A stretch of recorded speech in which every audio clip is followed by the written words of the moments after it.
how long do you think the markets will be down? Nobody is asking, instead of 50% up, why did Nifty go 200% up? Any advice for someone who's a trader? Don't trade for money. Trade to get good at trading. Currently, the markets are falling. Should I sell everything and put it in FDs? 90% of the money you make, you will be making after the age of 30. Abhi, whatever you made is nothing. इसका 30% उड़ गया ठीक है यार. But when did you see your first bear market? So the Wall Street Journal ka headline, it said Lehman's gone, Merrill's no more, and AIG is asking for cash. This was the headline. Oh, damn. If you've seen this, that nothing scares you. I still can't understand how did you then go to finance considering you've seen... Yaar, honest baat bata raha hu, I did not want to do this.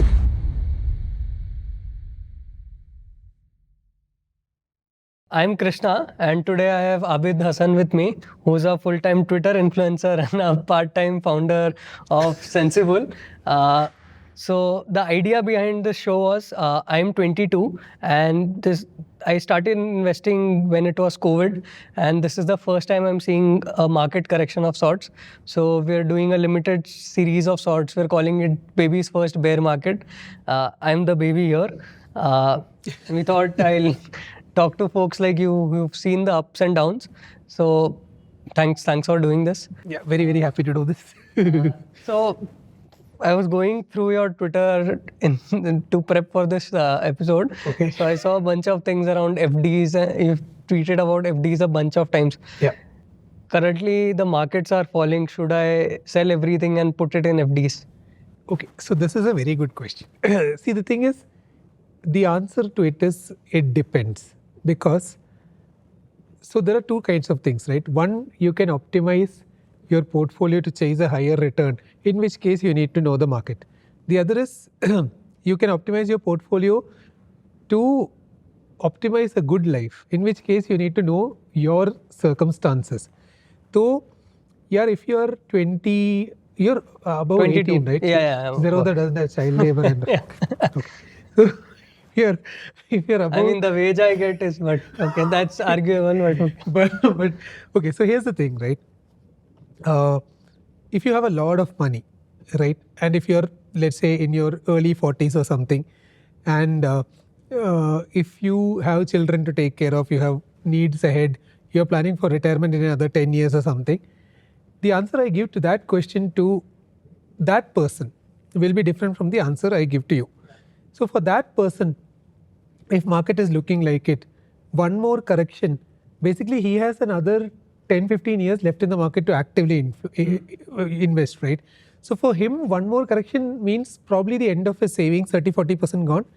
In which case I'll say, ki, yaar, dekho, you want a good life, right? You have enough money to, right? So for you, probably if I were you, for that person, I'll put like 30, 40, 50%, perhaps 100% of the money in FD. Mm-hmm. And I'll ask him, chill, because your life is taken care of. You don't have to grow it. Whatever you have is enough, right? Yeah. Maybe your douchebag son will udavify everything in the next generation, but for now you have enough. So in that case, I'll say, yes. In your case, I'll say, ki boss, you have another 30 years left in the market. It will go down, it will go up. But the most important point is that 90% of the money you make, you will be making after the age of 30. Abhi, whatever you made is nothing. Iska 30% ud gaya, theek hai yaar. But if you need that money for something, I won't put it in market right now. So to answer your question, my reverse question is, do you need that money for something now? If you have absolutely no use of money, yaar, jaane do yaar, kuch bhi, matlab, how much money is it anyway? This is your first few paychecks, right? Can't be much compared to the 90% which you're about to make once you turn 30. So if I were you, I'll probably say, ki, okay, if I want it for something, I'll sell everything, put it in an FD. If I don't want it to anything, I won't bother about it, focus on my work in Zerodha, try to increase my pay, my ESOP, ये वो. So, यार कुछ भी करो, फर्क नहीं पड़ता आपके लिए. So there's no allocation strategy or anything? For you, it doesn't matter, dude. Just focus on your work. Whatever you're invested so far does not make a difference in your life. For you or for anybody who's watching this, who's, if you're in college, if you just started working, if you have like, let's say, less than 5L savings with you, you have decently well-off parents, you don't need any money to do anything else in life. And if you're in early stage of life, don't worry about market and all. You can keep the SIP going, don't keep the SIP going, keep it in FD, doesn't matter. If you need it for something, put it into a safe place, because you should not invest the money that you need for something, right? Right. But otherwise, the answer to your question, it doesn't matter. I know that's not what you were expecting. Yeah, got it. Now, coming back, like, what do you think of the current markets right now? Like, what is it? Do you think it's a bear market? I think everyone knows what I've been thinking. I think we are all going to get toasted, right? And I have been thinking that we have all been going to get toasted. Or let me put it this way, right? In 2020, I was so optimistic about the market. So I was 2020 before COVID. before COVID, nahi? But after COVID, somewhere around 2021. So basically, at the time of COVID at 8,000, I knew it was like a blind buy. At 12,000, I knew it was a blind sell. Actually, you can ask people in Zerodha.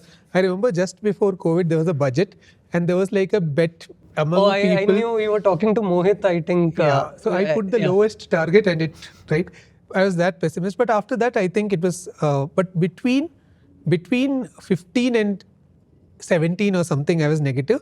But after 17, I was so sure the economy is so screwed, but the market will go so high, the contradiction, that I actually made my wife buy Nifty with her money at that point. And that takes enormous courage. Right? So, but then after 22,000, 23,000, I've been like, boss. So my view has been that, boss, it will go to 22 or 23 couple of years back. And I thought, okay, markets can stay irrational more than you can remain solvent. So maybe there will be more to come, right? But I don't want that. So somewhere around 22, 23, I decided, boss, no more investment in market. We'll move everything to fixed income. By that I mean GSEC, FD, etc., etc. So I didn't participate in the markets for past 1.5 years. I have zero equity exposure, except I have Ind Hotels ka 10 shares because you get discount if you're. That's it, right? That's the only share I hold, and of course Sensibull ka shares, because that is also dematerialized and all now. Barring these two, and I also bought Nifty Bs, some 5 quantity, because somebody told me market will fall only 5 buy. So I bought it for him to put it on Twitter. But other than that, I have no exposure. And since 23, I have been completely into 10 or higher 10-year Indian government bonds, right? And some part FD. I've had nothing in market. And my rationale was that 23 के ऊपर जो भी है, मुझे नहीं चाहिए.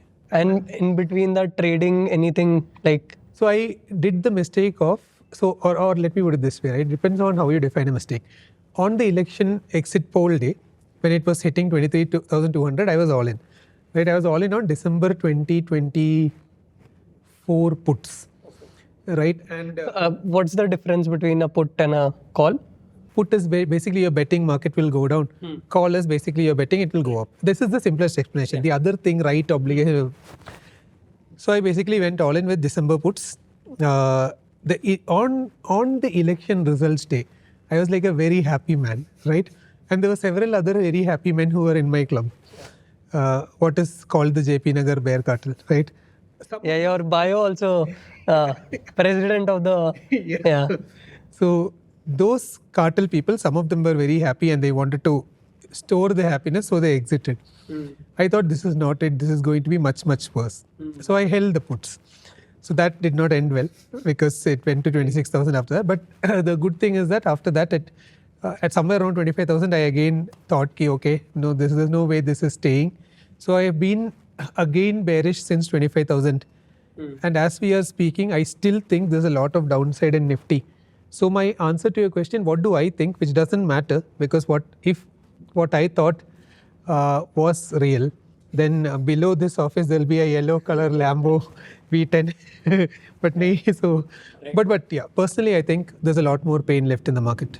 But why is that the case? I mean, do you think it's because economy is not doing well, or the market there's a lot of froth, or overvaluation, or like what's the? So there are several reasons why I think so. See, for one, after COVID, or let me put it this way, right? Yeah. Imagine we rewind 2020.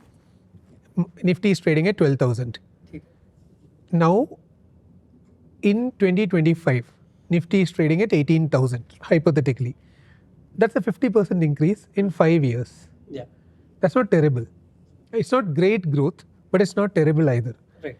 Nobody is asking, instead of 50% up, why did Nifty go 200% up?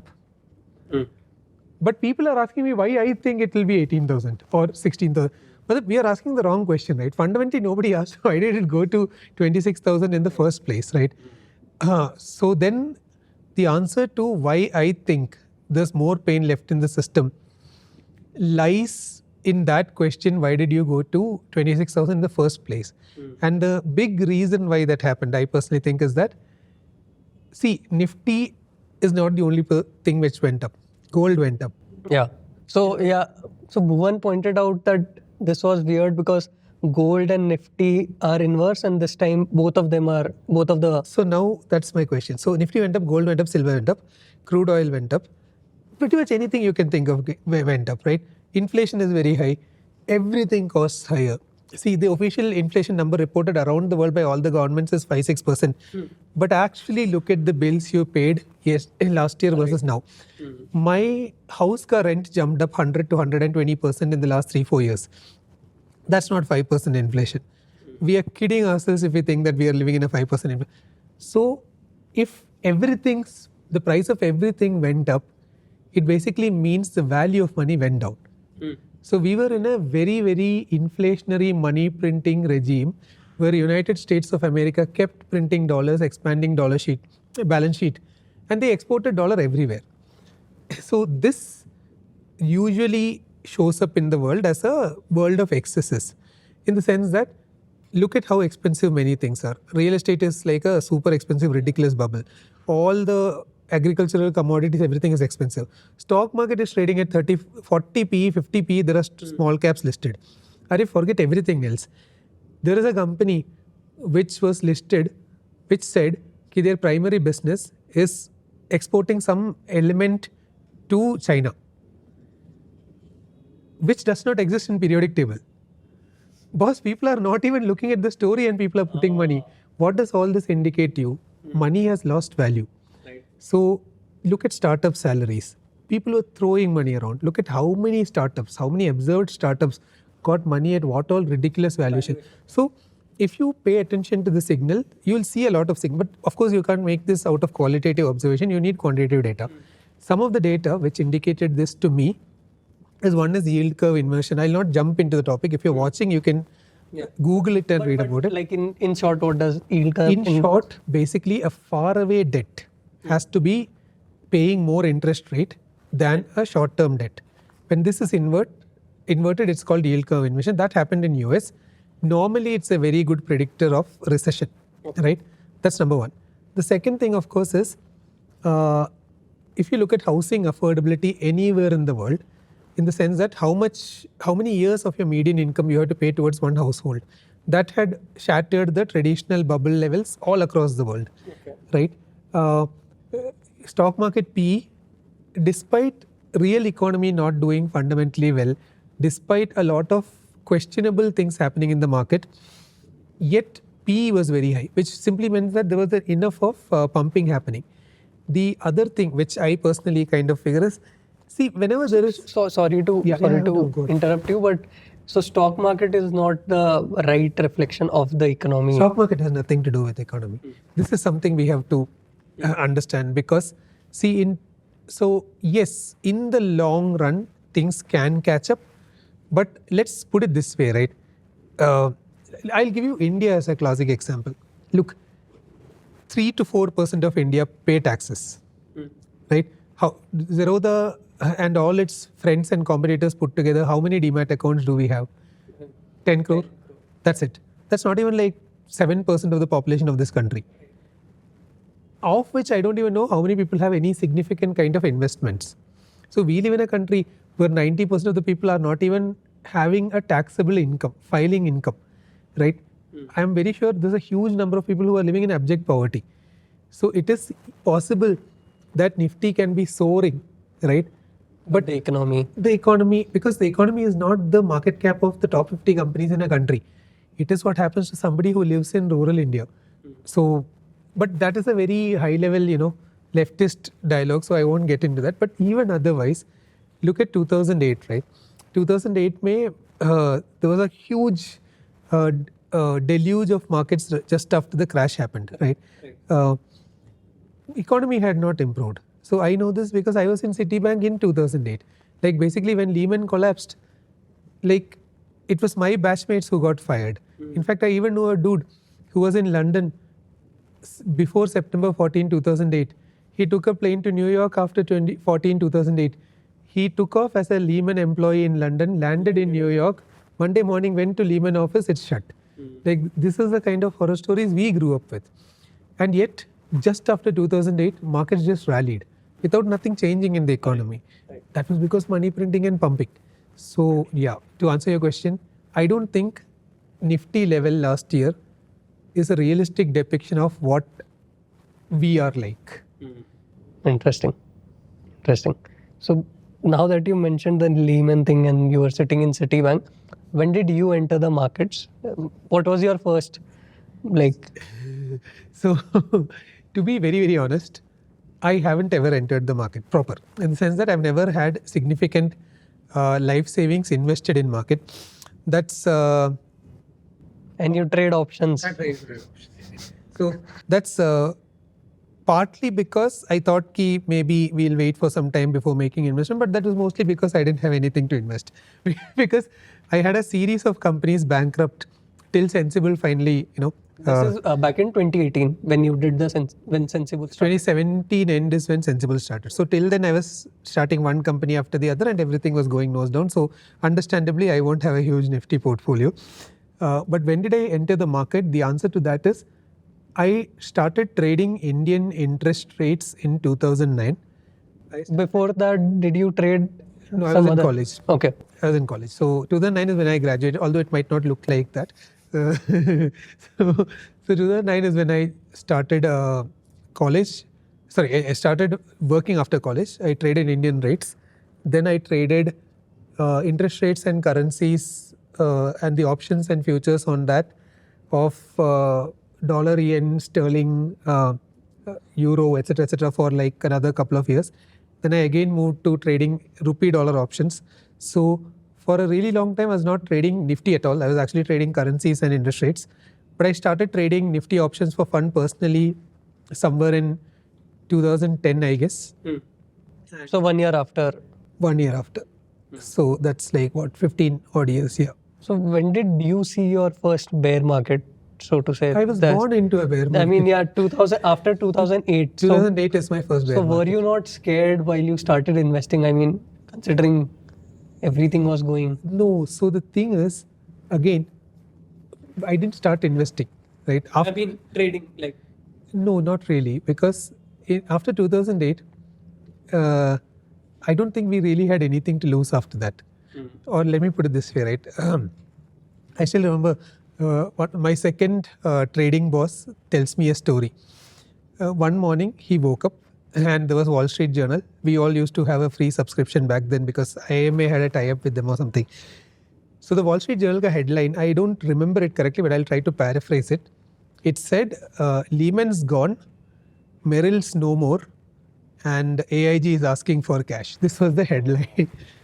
If you've seen this, you're like, kya hai bear? After you see that, nothing scares you, right? In fact, it was so bad. There were like double circuits in Nifty, I think, in 2008. I think in my college campus, 130 of us interned in a foreign investment bank in 2008 summer.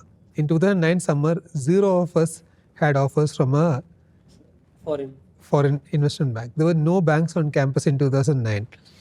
So it was very scary. In fact, I think I worked in the investment banking team of Citi, which was responsible for the Tata Jaguar, Tata Land Rover, Tata Chorus, all of that, right? It was like a very high profile team. Everybody got fired.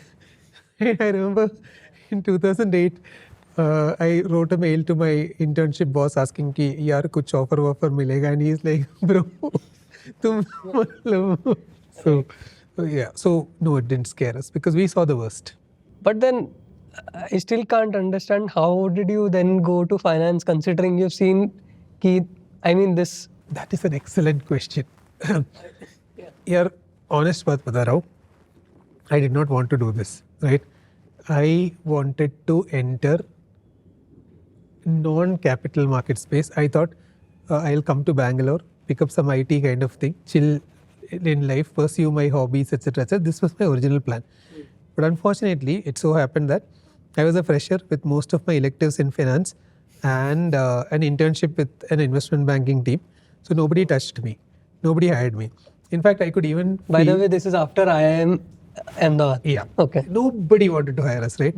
In fact, the worst part was, see, some of us who could get into investment banks, we did not give any bow to all these marketing and IT companies. We didn't even appear for their interviews, right? And they also knew that there was like a clear hierarchy in IIM. They are beneath me. Correct. Investment banking, then comes consult, then comes marketing, then comes IT. So then when we finally applied for all these IT marketing roles, they were like, no. So we didn't get hired. So basically we had no choice but to take any finance job which we got, right? In which case, in my case, it was Reserve Bank of India, one of the subsidiaries. And truth is that I didn't choose them. There was nothing else. So you just had to go with that. Yeah. But that's what recession does. The median salary of IIMA in 2008-9 came down roughly by around 70 to 80%. I'm not saying it went down to 70. I'm saying it went down to 20 came down by 70 to 80%. So, and nobody has seen it. See, this is my problem with this entire BTFT crop of people. They have no idea what it looks like, right? See, I'm not saying that we have some sort of future ka soothsayer abilities, right? But it's one thing to plan for something going wrong. It's another thing to predict something going wrong. And it's a third thing to live as if nothing will ever go wrong. What I am seeing right now in people around us, especially, is that they are living under the belief that nothing can go wrong. Kuch bhi ho jaye, people are like BTFD. I'm like, bro, ye kya chal raha hai? See, and the correction in Nifty is not saying the full picture. Because Nifty corrected what? 15 to 20%, right? Small caps are down 30-40%. Indices, small cap and mid cap. And the individual stocks are down even more. Right. Like all this, there were a lot of bubbles, micro bubbles that happened in sectors. Defense, classic example. Right. So I don't think people's portfolios are down 15-16%. People's portfolios are down much worse. So they're not planning for it. They haven't seen it. I am very worried that people won't know what to do when there is large scale layoffs. Because if the economic reality catches up with the job market. See, for example, now there's no hiring. Yeah, all the startups, like a bunch of my friends who were at the peak of the salaries in 21, so to say, now have trouble finding a like similar package. They might find a job, but with similar packages, I think it's too tough. That's another pattern I noticed, right? In 2021, when we were hiring, we had to give like 30-40% hike and still people will not join. In 2022, we started getting people at 30-40. By 2023, we started getting people at a lower hike. And at another point, we were happy to get people at the same price point. Now people are willing to take cuts. So there has been a gradual erosion in job market, which again nobody is talking about. Because this is all anecdotal and there's no... This is not anecdotal because I think the number of jobs which was created by the big 5 Indian IT companies this year is less than 20,000. That statistics is out there. That's a good indicator of... See, the thing is, the placements in IIMA and IIT Bombay, which is again a small sample size, but it's a bellwether of a lot of things. These institutes struggled to place the entire batch this year. Indian IT companies have not really done mass hiring this year. No matter what people say, I think there is a very evident slowdown. And again, the other thing is, I see, there was a ridiculous amount of uncollateralized personal lending which happened in the last 2-3 years. This happened under the simple assumption that everybody will have jobs which keep on paying them more money. If that reality changes, see, the thing is this, right? If you are very sure about something and you build an entire empire over it, if that fundamental reality is flawed, then you are in for getting toasted. In 2008, there was a simple assumption, real estate price will never go down. Right. Yeah, ये तो ऊपर ही जाएगा. Yeah, and then real estate can never collapse. And you know what happened to the world because of that. Because they overexploited that wrong fact.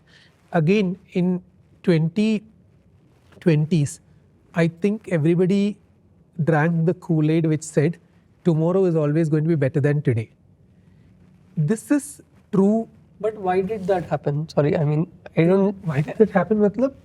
There won't be a single point answer to this. That's a good question. I don't know, because nobody asked me that question. Even I didn't think why people got into this. But I think, is it because people forgot 10 years back? They didn't see 10 years back. Yeah. We saw 10 years back, right?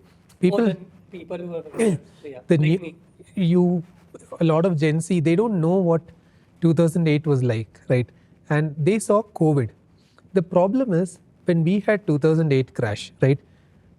So the pay package I had before 2008 crash, I know that number was restored roughly 6 years later, right? It took 6 years to, not my case, I'm saying that if somebody was an particular designation in investment banking in 2008, he had, let's say, X package. The packages were cut after 2008, and next time the same package was offered to somebody. So 100 to 80 and then back to 100. Yeah, that took around 6 years to. That's 2014, 15. And I don't even think it is 6, it is much worse in many cases, right? Right, a lot of people were severely affected by that thing. Right. The only crash which people saw in their lives this time around was COVID crash. It's not a crash. I think it was up. A flash crash. Yeah. It immediately came up because of money printing. So people are like, yaar, crash kya hai, recover ho jayega. See, it's this, right? Certain big events shape your belief system and reality. For me, it was 2008. For many people, now. So maybe I'm over pessimistically biased, right? But the over pessimistic bias doesn't kill you. Of course, it makes you miss a lot of nice opportunities. The over optimistic bias is very dangerous. So a lot of people who entered market in 2020, the summer's children as I call them, or COVIDia investors as others call them, they think that yaar crash hote hi recover ho jayega. So maybe they think tomorrow will always be better than today, because from 2015 to now, we have been living in unprecedented economic prosperity, mainly facilitated by money printing by the Federal Reserve. So the thing is, if I have $100 in my wallet, I know 80 came because USA decided to print money. That's the reality. But most people don't acutely realize that. Right. So I think that's why they are optimistic. So my next question to this was, I think in some sort of way you have answered it, ki how long do you think the markets will be down? But I think... So I don't think anybody knows, because see, the thing is this, right? Again, everyone says BTFD, market will recover. But here's the interesting statistics. I think Hang Seng Index took 16 years to recover to 2008. Probably you can take the graphic and show it in the final thing. But basically, I think the 2008 was recovered by Hang Seng probably last year. Oh, yeah. Similarly, Japanese Nikkei had a tremendous run sometime in the 90s or something, and then Japan lost a couple of decades. So a country as advanced as Japan can lose a couple of decades, right? China can lose 16 years to recover. So what are we? No, what are we is not my question. It can happen to anybody. It can happen to Nasdaq, it can happen to S&P, it can happen to Brazil, it can happen to us. It's just that I'm not saying you should plan for that future.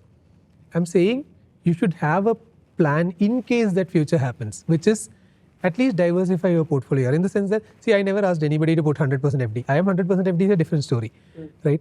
But basically, if you are keeping 100% of your money in small cap, mid cap, and a crash happens, if you have some necessity of that money, you'll have to sell it at a 70-80% loss, right? So you're losing money. Whereas if you have 20-30% of your money in FD, that money is not going in loss. I mean, don't put money in some random, municipal bank which is about to be shut down, right? But put an SBI FD or put in GSEC or something. At least in COVID, for example, if you had 20-30% of your portfolio in FD at that time, when market rapidly crashed, probably a lot of people lost jobs at that time, or people needed family emergencies, people had to go for medical treatment, all that. You don't break your investment at a 30-40% loss to cover that, right? You break your FD at 7%, 8% return and pay for that. So to answer your question, I don't know how long will it last. But my point is that if you have some part of your portfolio in something that does not go down, you can weather out the storm no matter how long the storm is. So yeah, I think the question is not when will it recover, that nobody knows. The question is how do we shape our savings in a way that it doesn't matter to us when it recovers. Got it. Interesting. What's your opinion of, since we spoke about there being not a good phase or there might be a recession or whatever, what do you think of gold? Like, That's a very, very interesting question. See, the thing is this, right? Actually, I'm very glad you asked that. So there are two answers to that. One is, of course, the global answer. The other is the Indian answer. The global answer and Indian answers can be somewhat different, purely because when somebody in US buys gold, or in Europe buys gold, or in Habibi land, as I call it, buys gold, they are basically buying it in a currency which is very strong and correlated to dollar. Right? Ultimately, gold price comes in dollar. It does not come in INR. So when you are looking at gold price, you're not looking at XAU USD, that is gold dollar. You're looking at gold dollar into dollar rupee. Now the catch is Indian currency will always depreciate. It has always depreciated. Many people think it's a bad thing. It's not a bad thing. That's what keeps our exports alive. Because if the currency is expensive, nobody will buy our stuff, right? So if we are living in a ever depreciating currency, gold price will always go up in our currency. because we have to. Because we have to buy it in dollar. Yeah. But to answer your question, what will happen to gold in a recession? So you have to understand what is the nature of the recession. So there are two kinds of recessions. One is the stagnating recession where nothing grows and just inflation persists and everything goes up. In this case, gold goes up. There's a second type of economic scenario called deflation. Okay. Deflation is basically everything losing value. So my personal take, and I could be wrong here because again, there's no Lambo Nietzsche, so I don't know anything. So I think the reverse of inflation is deflation. I think the reverse of money losing value is money gaining value. And I think the world has a way of correcting itself. So for the last since 2010, we have been seeing a money printing regime, right? The problem with money printing regime is that it creates inflation. So we have been living in a world where inflation has been happening for the last 10, 12, 15 years, right? Inflation does not affect the lives of people like you and me. We are privileged. So it really, really affects the life of somebody who has to earn his daily wage. No government can afford persistent inflation. Inflation is the kind of stuff that topples government. So everywhere around the world, at some point, governments can't print money and they'll have to bite it and reverse the effect of inflation. If that happens, what we will see is an asset price bubble crash. What's an asset price bubble crash? So basically, if you have a lot of money, how does it matter? You will buy anything with that money because of too much money, right? What do? Put it in real estate, put it in flat, put it in gold, put it in etc. etc. Right. So gold is a store of value. Gold is also a hedge against inflation. So traditionally, in an inflationary economy, commodities, gold, copper, silver, etc., have a tendency to go up. So I think one of the reasons why gold has been going up for the last X number of years is because money has been losing value. And you have to do something about money losing value, right? So people pump it in gold. There is limited gold, there is so much more dollar. Therefore, gold is now much more expensive. Dollar is cheaper compared to gold, which is why gold is so expensive now. So if the recession which is about to come, which I thought will start in Q2 2024, but it started in Q3 2024. I still don't know if it's a recession. At least we know the last 3 quarters have been pretty bad. 2 quarters have been bad for markets. If this is a deflationary crisis where things are going to lose value and the asset price bubble we have created in gold, in equities, in commodities, in real estate, in crypto, etc., if it's going to burst, then gold is invariably going to lose value. And in 2008, this is what had happened. Gold actually went down 30% immediately in 2008. Oh. And then there was money printing and then gold rallied. So in fact, So this is something which I think again you can pull off the graphic in the final edit. Gold actually lost roughly I don't remember how much in Indian currency because You have to convert. yeah, dollar I remember, but Indian currency, the problem was that when Lehman 2008 or great financial crisis as we now call it, hit, rupee was trading at 38 or something, I think in 38, 39 in 2007 or something. And then suddenly it went to 52. Oh. Right. And then it came down to 45 a couple of years later, but there was an immediate 52 jump. But in dollar terms, gold cracked. Now, so if you ask me the question, what about gold? In dollar terms, definitely there's going to be a correction. In rupee terms, depends on how much rupee will take a hit against dollar, because if that denotes how much the gold will. Yes, because if there's a crash, everyone around the world will fly to the safety of dollar. So dollar will increase value.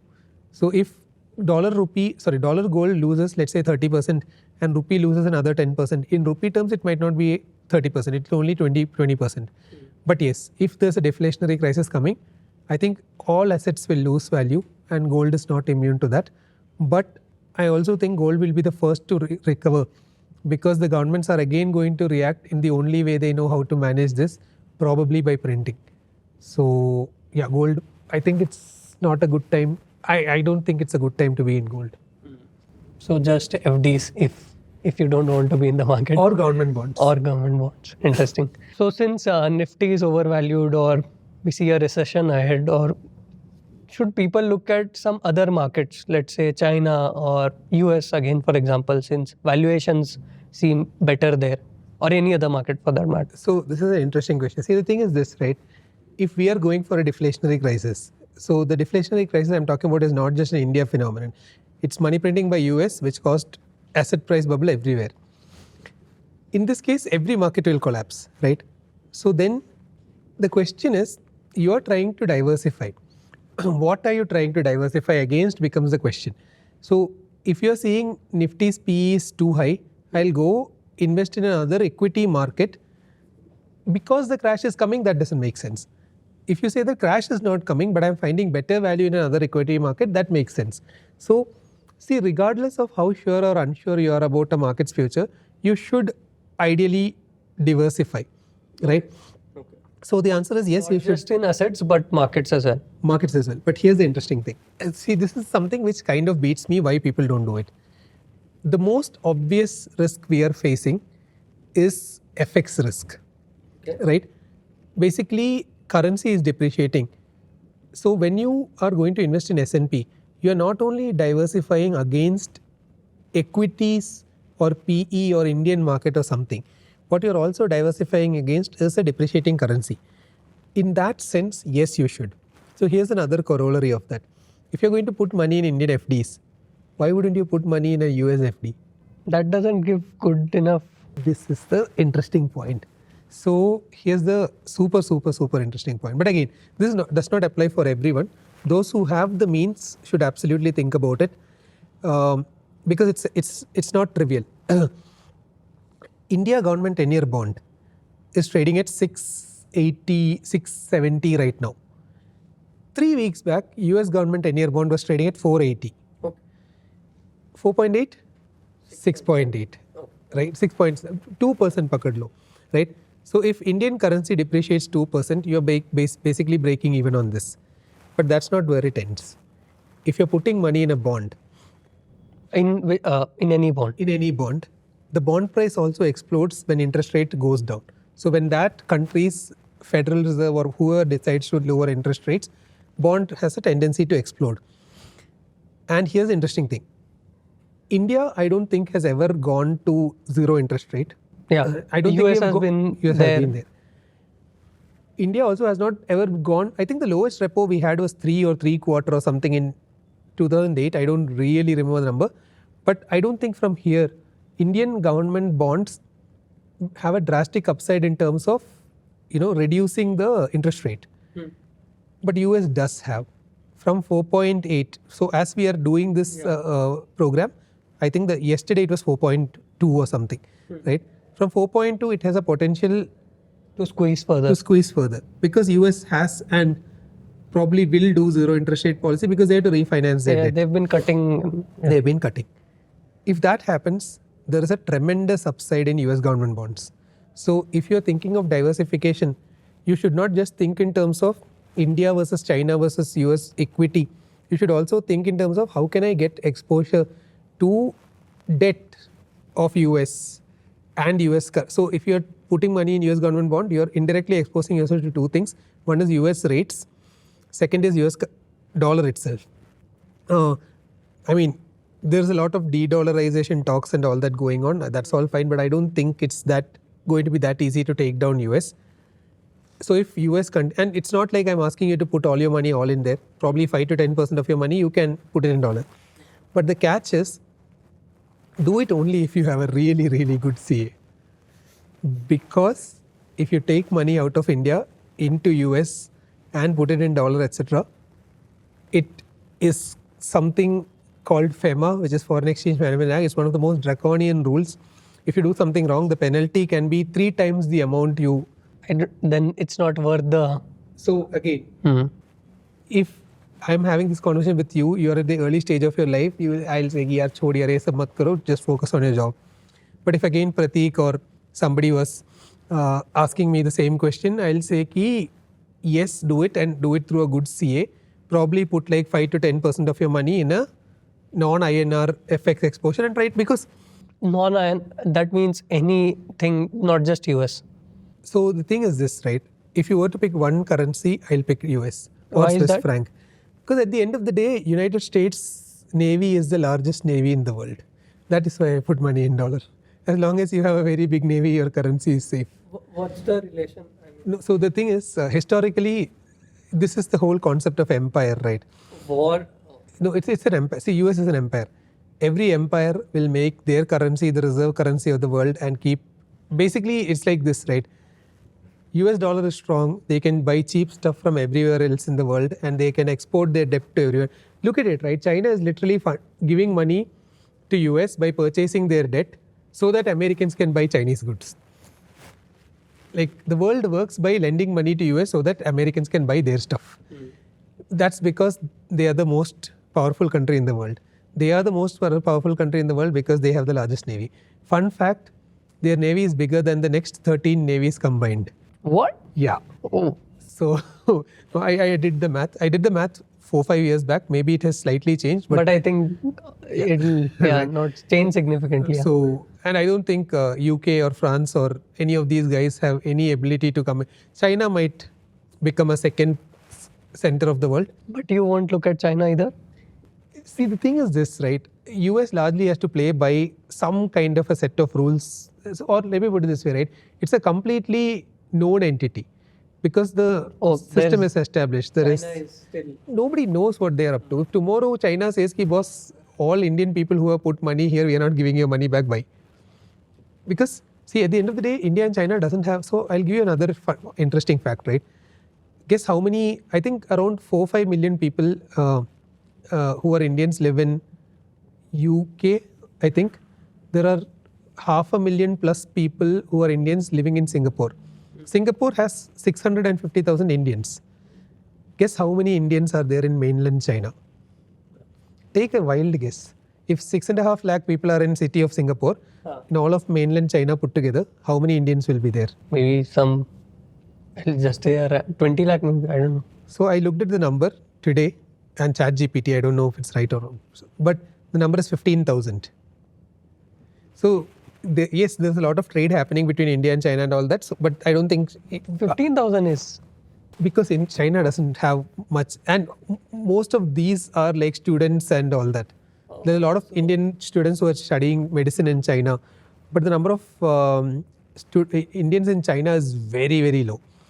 Now the catch is, so we don't really have. See, the thing is this, right? Like US or any other country, we don't have a diplomatic clout with them. So tomorrow, if for example, a lot of rich Indians are buying houses in Dubai, and if tomorrow Dubai says ki boss sabka visa cancel, bye bye, and we'll take away the flat, you can't do that. There'll be diplomatic outrage, and the 35% of things will happen. Yeah, things will happen because 35% of UAE, for example, is Indians, of which 50% are Malayalis.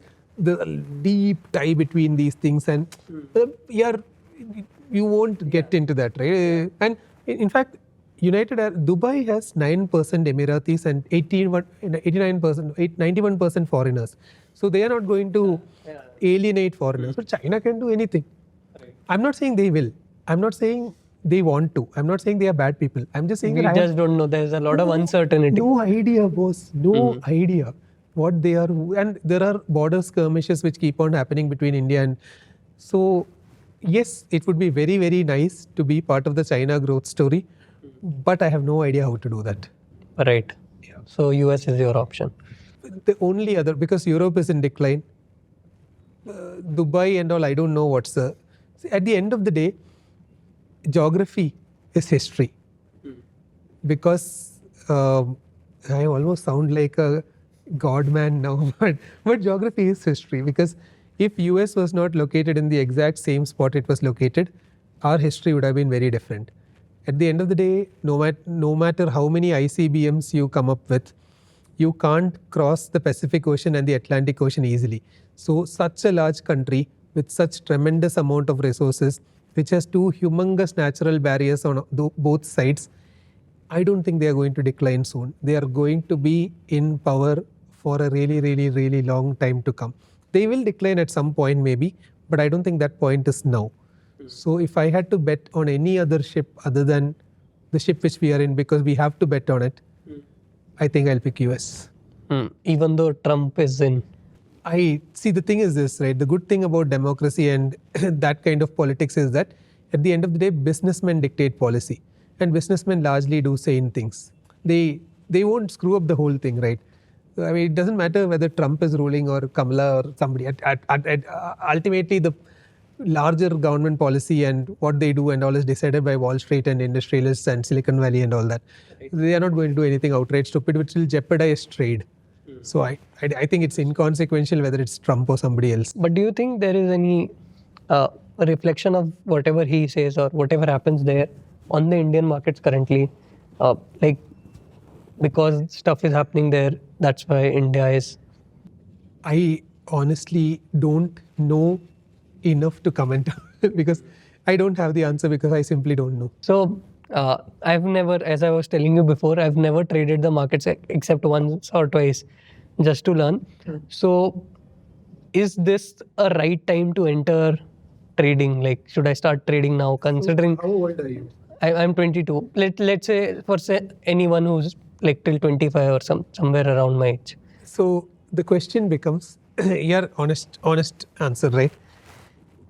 Why do you want to trade?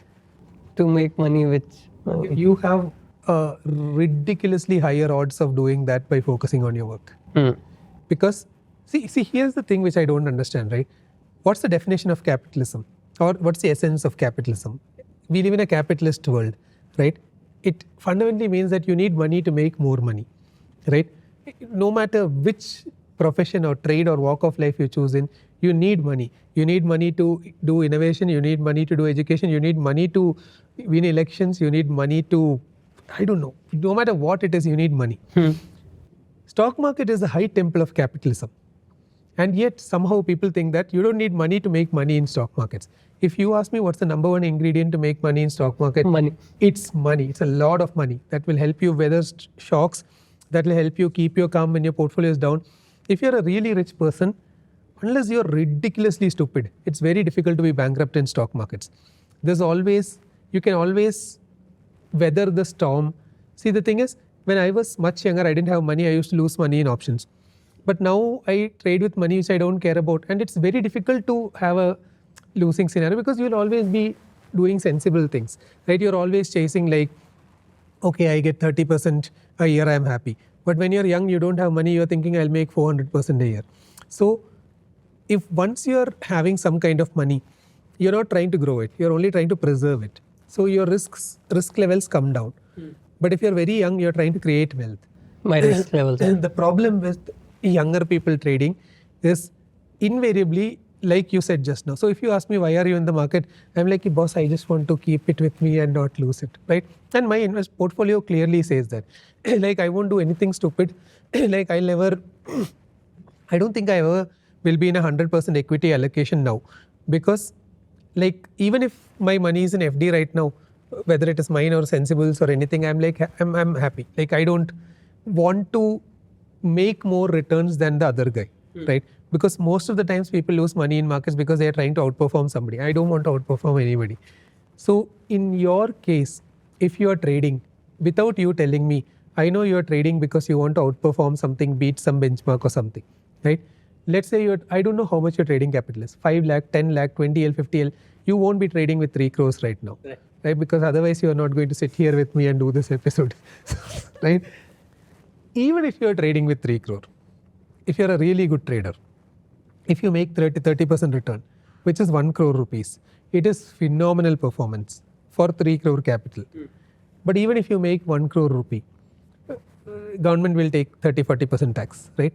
So you're left with 60 lakhs. But you're not trading with 3 crore rupees. Right. Right? Right. So The amount, let's say you're upside. let's say you're trading with 30 lakhs, right? You're making only 6L. 6L is like 50,000 rupees per month extra, right? Here you should go to your boss in Zerodha and ask for a raise. They'll give more money for your objective. Right. Right? So it doesn't make sense for you to. So my advice to any young person is this: the best way to make money is to really be good at your primary hustle. Right? Don't get into this side hustle shit. Side hustle shit is something which was created by retarded gym bros on Twitter and YouTube to sell their Amazon drop shipping nonsense to others. It does not exist. Every single person I know who is doing well in life did well in life because they were incredibly good at one thing and one thing alone. It doesn't matter. You don't have to be good at 100 things. You don't need third income source and fourth side hustle. Be incredibly good, irreplaceable at one thing. You'll print a lot of money, right? And deep value is unlocked by being very good at something. So if you're going to start trading, it is going to take away your focus from your main job. Unless there is one exception to this. Your main job itself is a trader. You want to be a trader.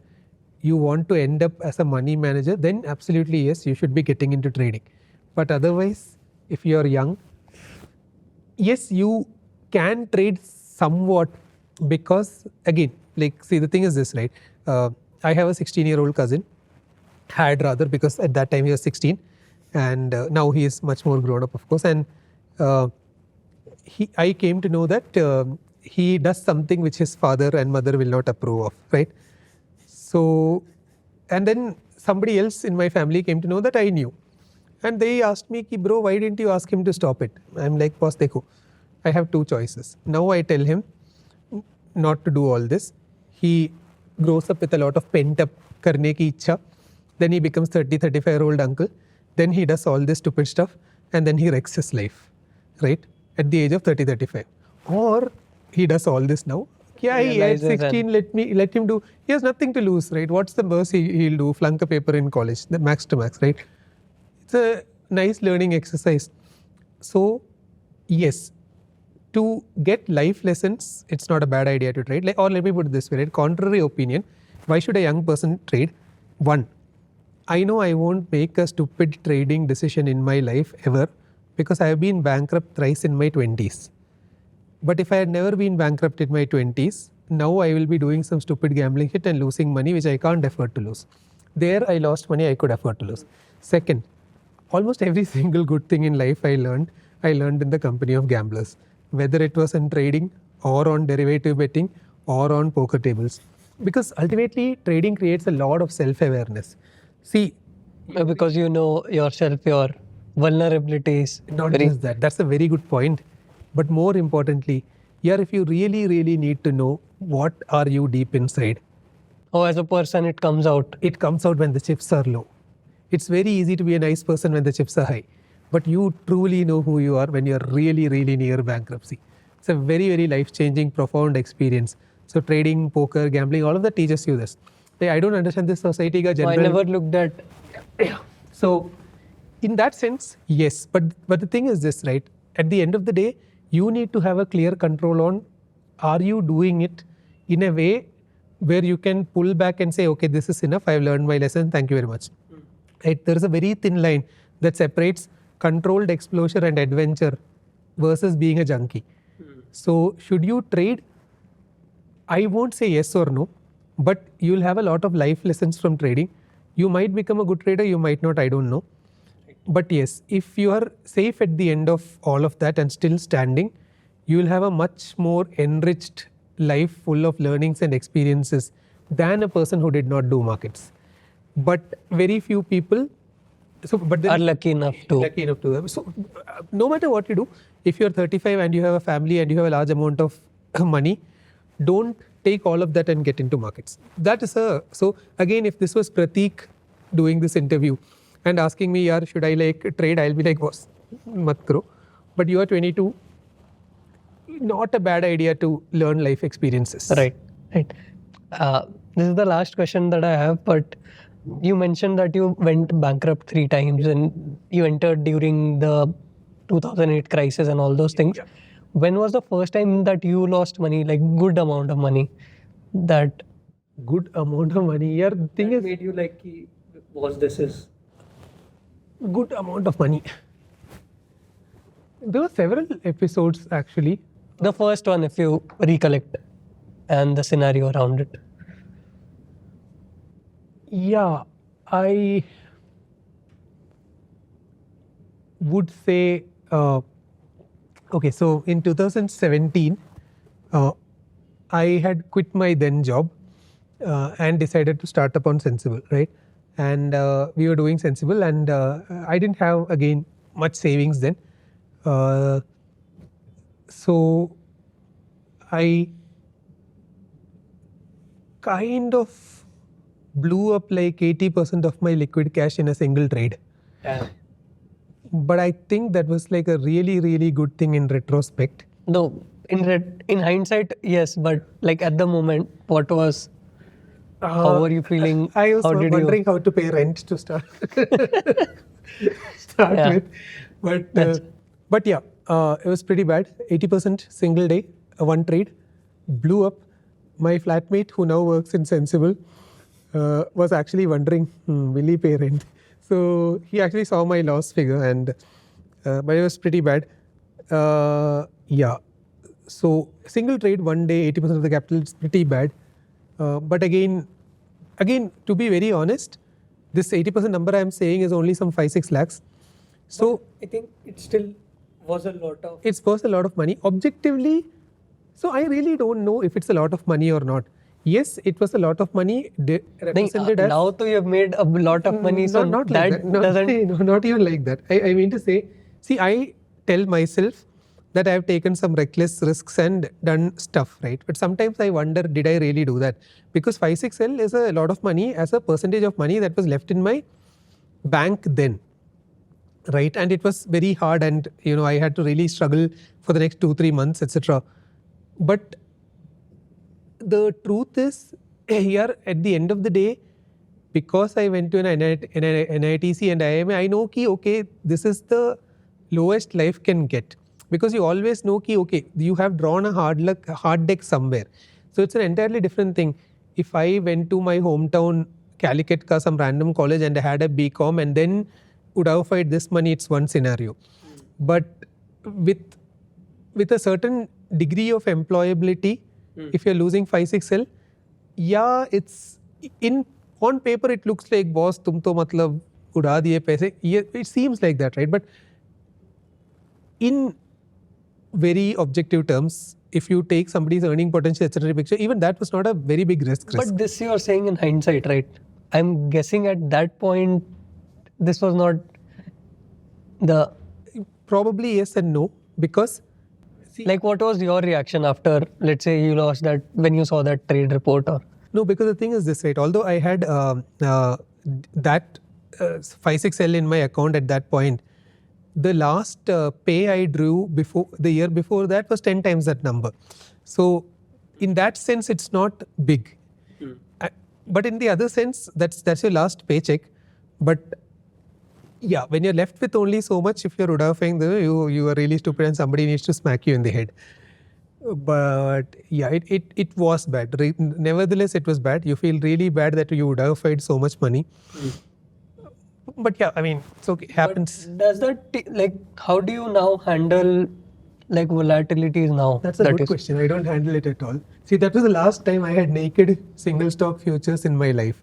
The good thing is that because of that incident, I came to a conclusion ki boss, kuch bhi ho jaye, no matter how much my bank balance is, I'm never going to have naked futures on a single stock ever in my life.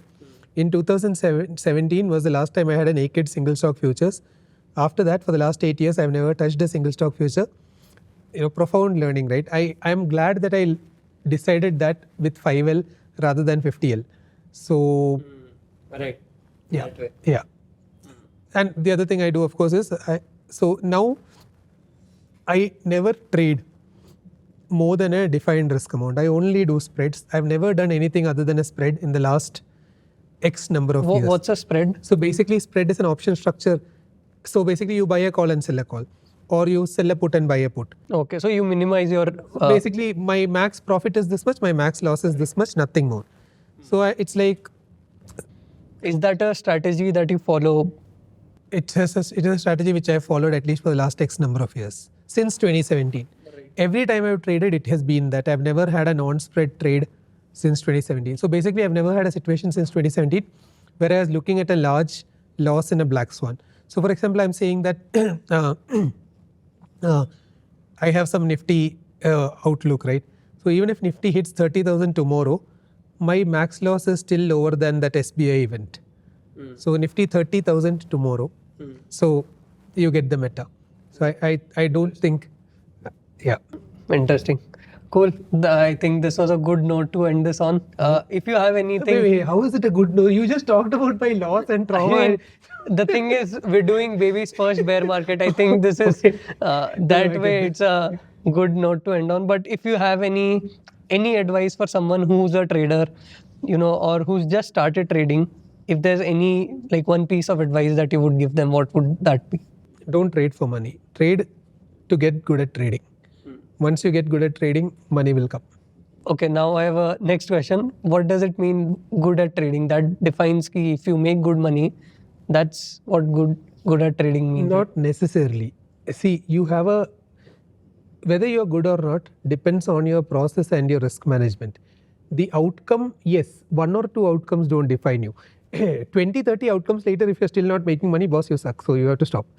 But the questions are, do you understand what you're doing? Are you able to create any kind of predictive edge? Do you have proper risk management? If something had untowardly gone down, what would you have done?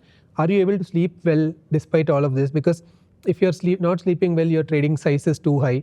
So good at trading, I would define as risk adjusted return. See, the thing is, I would rather have 30% return every year selling Nifty option spreads than 60% return every year trading mid cap single stock option buy.